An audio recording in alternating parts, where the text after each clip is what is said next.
Pressure එකක් අරගෙන කොහොම ගහන ප්ලේයර් කෙනෙක්ව මම හිතන්නේ අපි කාලයකට දැකලා මේ වගේ චේස් කරනකොට හන්ඩ්‍රඩ්ස් ගහලා ටීම් එක දිනවන කෙනෙක් මම හිතන්නේ මගේ ජීවිත කාලේ නම් මට දකින්න හම්බ වෙයි කියලා. ඒක තමයි එයාගේ ස්පෙෂැලිටි එක.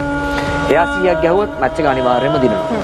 එහෙම තත්යකට එයා ගෙනල්ලා තියෙන්නේ. එයාගේ ඉම්පැක්ට් එක ලෝකෙට කොච්චරද කියලා කිව්වොත් 2028 ලොස් ඇන්ජලිස් වල ඔලිම්පික්ස් වල ක්‍රිකට් ගන්න එක හේතුවක් තමයි විරාට් කෝලි. மின்னல் வாழ்வீசும் கரிகாலா வீரா வீரா கண்கள் ஆழ்ந்தாக்கும் குருவாலா வீரா வீரா மின்னல் வாழ்வீசும் கரிகாலா